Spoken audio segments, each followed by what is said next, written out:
नमस्कार, जुड़िए गुरुकुल गांव यूट्यूब चैनल के साथ। इस यूट्यूब चैनल के माध्यम से हम एक ऐसी एजुकेशनल सीरीज तैयार कर रहे हैं जो सही मार्गदर्शन व रणनीति के साथ यूपीएससी व यूकेपीएससी जैसी प्रतियोगिता परीक्षाओं में सफल बनने में सहायक सिद्ध होगी। पिछले वीडियो में हमने सौरमंडल और सूर्य के अन्य भागों को समझा और आज हम सूर्य के चक्कर लगाने वाले खगोलीय पिंडों की चर्चा करेंगे और ये भी चर्चा करेंगे किन खगोलीय पिंडों को हम ग्रहों की श्रेणियों में शामिल करें। तो चलिए शुरू करते हैं।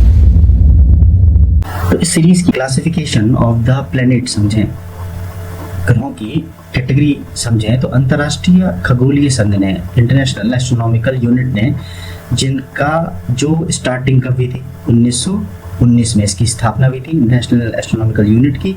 और इसका जो हेडक्वार्टर है वो कहाँ है? फ्रांस की पेरिस में।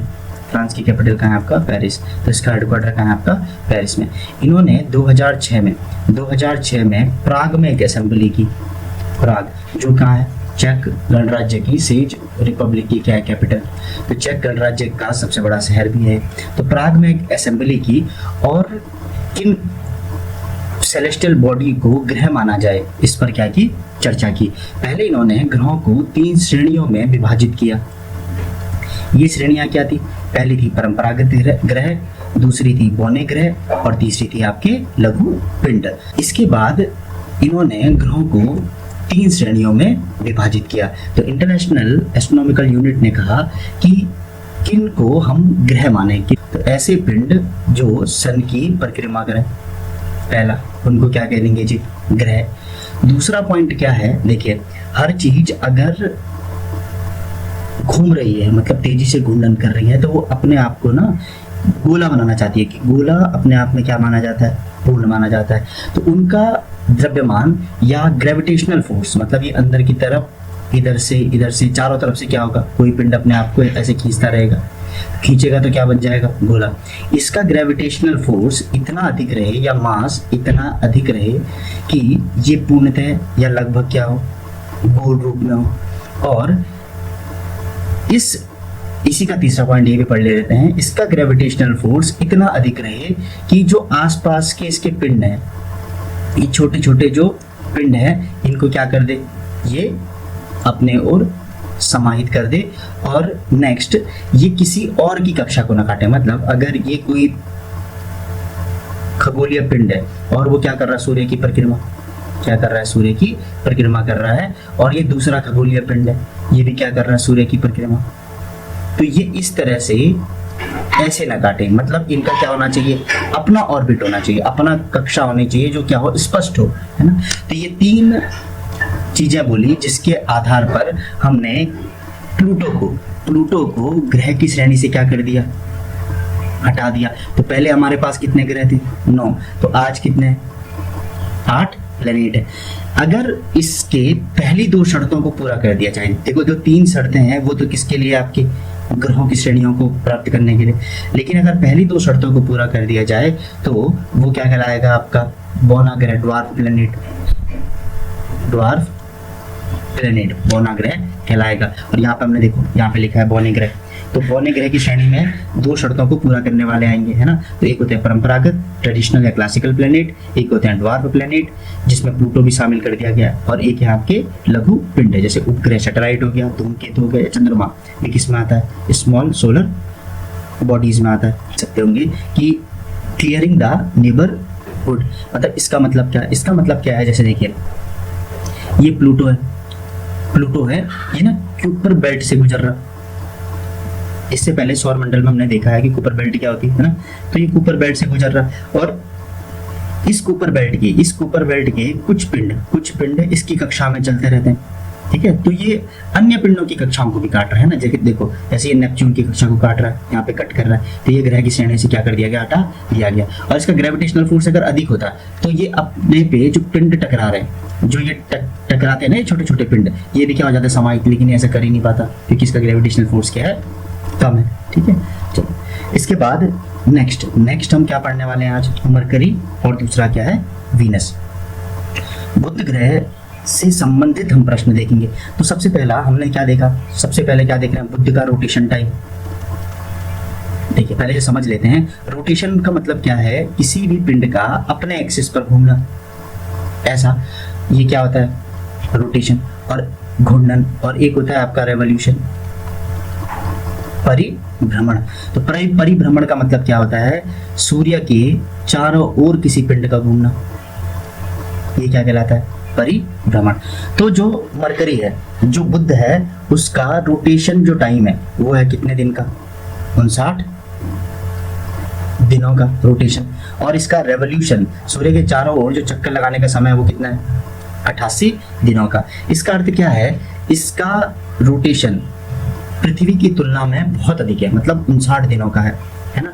और रेवोल्यूशन क्या है, 88 दिनों का, पृथ्वी से बहुत कम, मतलब 88 दिनों में इसका एक साल पूरा हो जाता है। पृथ्वी पे कितने दिन लगते हैं, लगभग आपके 365 दिन। अब इन दोनों के कॉम्बिनेशन के चलते, देखिए इन दोनों के कॉम्बिनेशन के चलते जो इसकी रोटेशन और रेवोल्यूशन टाइम है, इसका जो सोलर डे है, मतलब जो सौर दिवस है, सौर दिवस अभी समझ लेते हैं, सौर दिवस 176 दिनों का होता है। ये सौर दिवस होने का क्या अर्थ है, देखिए अगर हमने अर्थ में का जो सौर दिवस 24 घंटे माना है, अगर यहाँ पर ए पॉइंट है अर्थ का, और ये क्या है सन, ये क्या है आपका सन, तो इस ए पॉइंट पर जो, अगर यहाँ पर ए पॉइंट पर सूर्य उदय हुआ है, तो सूर्य जो दोबारा से उदय होगा वो 24 घंटे बाद होगा, लगभग 24 घंटे बाद होगा ए पॉइंट पर। तो ये पृथ्वी का सौर दिवस कितना है, 24 घंटे का। लेकिन इसके जो रोटेशन और रेवोल्यूशन का कॉम्बिनेशन है, इसकी वजह से जो इसका सोलर टाइम है, मतलब एक ही स्थान पर सूर्य उदय और सूर्य अस्त का जो समय है वो 176 दिनों का होता है, 176 दिनों का होता है। ठीक, नेक्स्ट पॉइंट क्या है, बुध ग्रह सोलर सिस्टम का सबसे छोटा प्लेनेट है। बुध ग्रह क्या है, सबसे छोटा प्लेनेट। दूसरा, जब हमने अभी देखा कि ये सूर्य का चक्कर कितने दिनों में लगा रहा है, 88 दिनों में, तो सबसे फास्टेस्ट है, मतलब ये सूर्य की परिक्रमा करने वाला, मतलब इसकी जो कक्षीय गति है, जो सूर्य की चारों ओर चक्कर लगाने का जो रोड रहेगी, मतलब जो पाथ रहेगा उसे बोलेंगे कक्ष, ऑर्बिट। तो जो इसकी कक्षीय गति है सबसे ज्यादा फास्ट है, सभी प्लेनेट की तुलना में सबसे ज्यादा फास्ट है। इसे फास्ट रहने का मतलब क्या है, इसको फास्ट इसलिए रहना है ना, अगर ये तेज नहीं होगा, ये अगर तेज नहीं रहेगा ना, तो सूर्य इसे क्या कर देगा, कैप्चर, तो इसे फास्ट होना पड़ेगा, है ना। यहाँ का जो ग्रेविटेशनल फोर्स है, वो क्या है, बहुत कम। इसी वजह से यहाँ पर वायुमंडल नहीं पाया जाता। अब इसके चलते क्या होता है, इसके चलते हम क्या कह सकते हैं, जो ये बुध ग्रह है मरकरी, यहाँ वायुमंडल है नहीं, तो सूर्य किसी स्थान पर सूर्य आया, तो यहाँ का जो दिन का टेम्परेचर हो जाता है वो जाता है 430 डिग्री सेंटीग्रेड, और इसी स्थान पर जब सूर्य का तापमान नहीं रहता तो उसी दिन यहाँ का जो टेम्परेचर है वो 180 डिग्री सेंटीग्रेड, -180 डिग्री सेंटीग्रेड हो जाता है। मतलब दिन में जब तापमान मिल रहा है तब तो बहुत अधिक तापमान, और जब नहीं मिल रहा है तब बहुत अधिक ठंडा। तो इन दोनों का जो अंतर है वो कहलाता है ताप अंतर, अधिकतम और न्यूनतम ताप का अंतर, है ना। तो जो ताप अंतर है वो क्या होता है, सर्वाधिक। तो सभी ग्रह में जो बुध है उसका ताप अंतर क्या होता है, सर्वाधिक होता है। इसके अलावा ये तो वैसे वीनस क्या है, सबसे चमकीला ग्रह, ठीक है, लेकिन सन के नजदीक कौन है, मरकरी। अब इसमें ना मरकरी में है क्या, ये अवशोषित कर लेता है, मतलब ये रिफ्लेक्ट नहीं करता।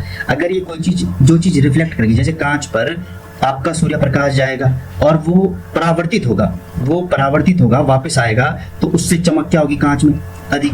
अब इससे परावर्तित ही बहुत कम हो रहा है, तो इसकी चमक क्या रहेगी, कम। और इस परावर्तन को क्या कहते हैं, एल्बिडो। तो इसका जो एल्बिडो है वो अर्थ की तुलना में कम है, इसीलिए चमक क्या है इसकी, कम है।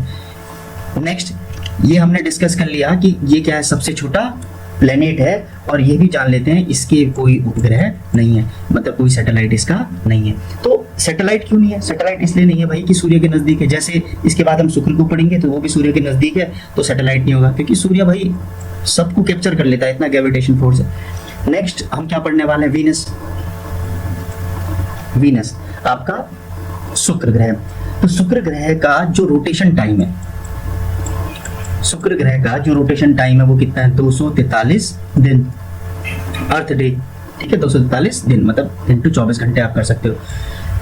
इसका जो रेवोल्यूशन टाइम है, जो रेवोल्यूशन माने सूर्य के चारों ओर घूमने का जो समय है वो 225 दिनों का है। अब इससे हमें क्या बात समझ आ रही है, ये समझ आ रही है कि सभी ग्रहों में एकमात्र ग्रह जिसका रोटेशन टाइम, जिसका अपने एक्सिस पे घूमने का समय ज्यादा है और परिभ्रमण समय क्या है, कम है, 225 दिनों का, तो एकमात्र ऐसा क्या है, ये प्लेनेट है। नेक्स्ट, इसके कुछ उपनाम हैं, क्या है, कुछ उपनाम है। ये क्या क्या है, शाम के समय ये पश्चिम दिशा में सूर्य अस्त के बाद दिखाई देता है, ठीक है, तो इसे क्या कहते हैं जी, ये सांझ का तारा है, इवनिंग स्टार, इवनिंग स्टार। सुबह के समय ये ईस्ट दिशा में दिखाई देता है, कहां पर, आपके पूर्व दिशा में सुबह के समय, तो इसे कहते हैं जी क्या, मॉर्निंग स्टार। इसका आपका आकार है, साइज, वो लगभग पृथ्वी के समान है, तो इसे पृथ्वी का ट्विन सिस्टर भी कहते हैं या ट्विन प्लेनेट भी कहते हैं, ट्विन्स है पृथ्वी की, ठीक है, भगनी बोल दिया, बहन बोल दिया, ये सब क्या है, इसके उपनाम है, किसके, आपके वीनस के। प्लेनेट की जो चमक है वो सभी पिंडों में, सभी प्लेनेट में सबसे अधिक है, सबसे चमकीला। अब ऐसा हो क्यों रहा जी, सबसे चमकीला इसीलिए है कि इसके एटमॉस्फेयर में H2SO4 के क्या है, बादल, और हम सभी को पता है सूर्य के प्रकाश को जो बादल हैं वो क्या करते हैं, परावर्तित, और परावर्तित करेंगे तो क्या होगी, चमक ज्यादा। तो सूर्य के प्रकाश को परावर्तित करने के कारण ये सबसे क्या हो गया, चमकीला ग्रह हो गया। नेक्स्ट, इसके वायुमंडल में CO2 कितने परसेंट है, 97%। तो इस वजह से, क्योंकि CO2 क्या है, carbon dioxide, green house gas, तो इस वजह से यहाँ का तापमान 460 डिग्री सेंटीग्रेड होता है, तो इसे क्या कहा गया, सबसे गर्म ग्रह। अब हमें क्या दिखाई दे रहा है, इन बादलों के कारण इसका जो दाब है वो भी क्या है, बहुत अधिक, और कार्बन डाइऑक्साइड के कारण मतलब इसका जो तापमान है वो भी क्या है, बहुत अधिक। तो ताप और दाब क्या है, बहुत ज्यादा। इसीलिए इस प्लेनेट को, ऐसी चीज आपने क्या देखी प्रेशर कुकर में, इस प्लेनेट को इसी वजह से प्रेशर कुकर इफेक्ट वाला प्लेनेट भी कहते हैं, इफेक्ट वाला प्लेनेट भी कहते हैं। इसके भी क्या है, कोई उपग्रह नहीं, कोई उपग्रह नहीं। आज हमने क्या जाना, आज हमने जाना क्लासिफिकेशन ऑफ प्लेनेट, ग्रहों को किस प्रकार से बांटा गया, इसके अलावा किन खगोलीय पिंडों को ग्रहों की श्रेणियों में शामिल किया जाए। नेयरिंग द नेबरहुड का मतलब क्या होता है, बुध और शुक्र के बारे में जाना और इससे संबंधित तथ्यों को देखा जो आपके एग्जाम के लिए महत्वपूर्ण है। तो अगली कक्षा में हम इसके अन्य ग्रहों पर चर्चा करेंगे। सफलता की दौड़ में उसी का जोड़ चल गया, बनाकर रास्ता जो भीड़ से निकल गया। तो इन्हीं बातों के साथ तैयारी के इस सफर को जारी रखने के लिए इस चैनल को सब्सक्राइब करें, वो बेल आइकन दबाना ना भूलें। धन्यवाद।